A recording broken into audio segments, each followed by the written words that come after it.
पृथ्वीराज चव्हाण महाराष्ट्र राज्याचे मुख्यमंत्री होते. त्यावेळेस साताऱ्यामध्ये कृषी विद्यापीठ निर्माण करण्यासाठी व IITचे वेगवेगळे प्रोजेक्ट निर्मिती करण्यासाठी 3 वेळा त्यांच्याकडे हेलपाटे मारले. मात्र त्यांनी कोणत्याही प्रोजेक्टरवर सह्या केल्या नाहीत. का त्यांना सह्या करता येत नाहीत का? मुख्यमंत्री असतानाच त्यांनी जिल्ह्याचा विकास रखडवला, अशी टीका उदयनराजे भोसले यांनी माजी मुख्यमंत्री चव्हाण यांच्यावर केली. शिक्षणाच्या बाबतीत बोलायला झालं तर संपूर्ण माझा प्रोजेक्ट बाहेर तुम्ही उद्या तुम्हाला दाखवतो. 5 जिल्ह्याकरता एक ऍग्रिकल्चर कॉलेज नाही, ऍग्रिकल्चर युनिव्हर्सिटी सँक्शन करतात. सातारसारख्या ठिकाणी जेव्हा पृथ्वीराज बाबा मुख्यमंत्री असताना कित्येक वेळा 1, 2, 3 छोटी मी दमलो, कंटाळलो. म्हणलं बाबा प्लीज सही करा. म्हणलं जागा कुठे? आपल्या जिल्ह्यात शासनाच्या भरपूर जागा आहेत, रोजगार उपलब्ध होईल, मोठं एज्युकेशनचे दालन ह्या ठिकाणी खुले होतील.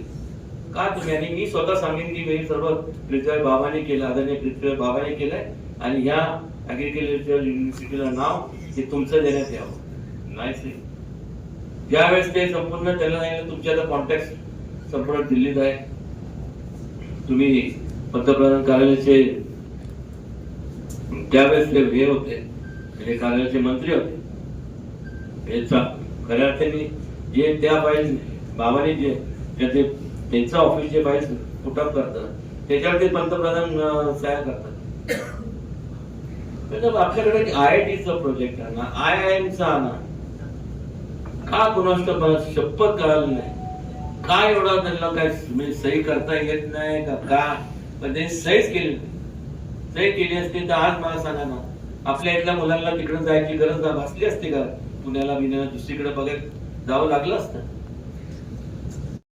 याबाबत पृथ्वीराज चव्हाण यांनी प्रत्युत्तर देताना हा आरोप हास्यास्पद असल्याचं सांगून मला सही येत नाही असं एक कारण असू शकतं असे उपरोधक सांगत उदयनराजेंनी व्यक्तिगत वन खात्याची आणि पवनचक्की संदर्भात कामे आणली होती, ती झाली का नाही ते सांगावे असे स्पष्ट करून त्यांनी टीका करण्यापेक्षा विकासाच्या कामांवर बोलावं असं म्हटलंय.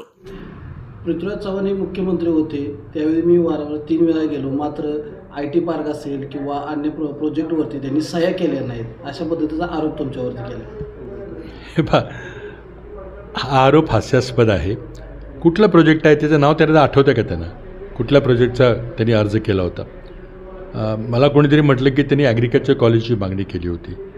आता जमीन दिली नाही. आता जमीन असेल तर ॲग्रिकल्चर कॉलेज दिलं जातं, पण मी ॲग्रिकल्चर कॉलेज कराडला सरकारी ॲग्रिकल्चर कॉलेज केलं, खाजगी नाही केलं. माझ्या नावाचं ॲग्रिकल्चर कॉलेज नाही आहे. ते यशवंतराव चव्हाण जन्मशताब्दीच्या निमित्तानं ते कॉलेज आम्ही केलं, फार चांगलं चाललेलं आहे. तर त्यांनी कुठला प्रोजेक्ट माझ्याकडे आणला होता ते सांगा. तर मी सांगतो की त्यांनी वैयक्तिक खाजगी कामं वन खात्याची, पवनचक्कीची किती आणली होती आणि ती झाली का नाही ते सांगावं त्यांनी.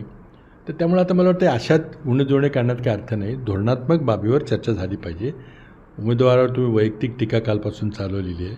तुम्ही पक्षाची भूमिका काय आहे, तुमचा जाहीरनामा काय आहे, आमच्या काँग्रेसच्या जाहीरनाम्यामध्ये काय तुम्हाला त्रुटी दिसतात त्याच्यावर चर्चा करा ना. वैयक्तिक आरोपातून ही निवडणूक लढायची असेल तर मग वैयक्तिक आरोपावर झाली तर केवढ्याला पडेल मग?